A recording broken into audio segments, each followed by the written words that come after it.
Ito na guys, niluto ko na siya. At ito guys, sinasama-sama ko na sila lahat. Ito sa aking munting kalan. Okay? Kalaha. Tagalog mo to guys. Saya ka. Saya ka. Okay na ako nag-itungan sila tanan nila guys. Before that, in-English na po. Akong likuan guys. Isa doon sa nimong mga lamas, sa isa, dayon nimong prito ang kalabasa for like 2 minutes para napo siya lasa na guys.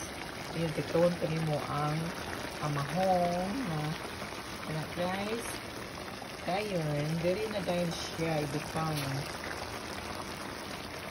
Okay? Let it simmer for like 15 minutes. Hinayon lang nato ang kalayo para di siya mapagod. Gusto ko siya ang nabilikay siya sa bao para lamig siya. Okay? Happy ka na siya maluto o ako na siyang pinagkuhan. Alin na kamo mga migalaan.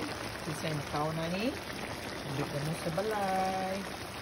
Na ako'y bahaw. You don't need to bring bahaw guys. Na ako'y luto rin na ako'y bahaw kung gusto mo.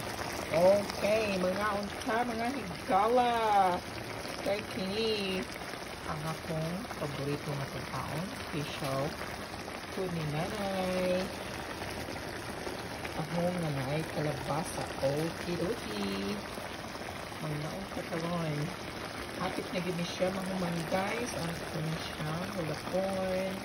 Kapit na ang nagsuduso diri sa udto. Tingin kami udto na. Okay, kulo. Puti. Okay guys, nag-aso-aso sa kainit. Okay, ato siyang, kapag na siya mahuman. Kulang na siyang hinahinayan. O, kalayo. Kaya para di siya makagan sa ilalong.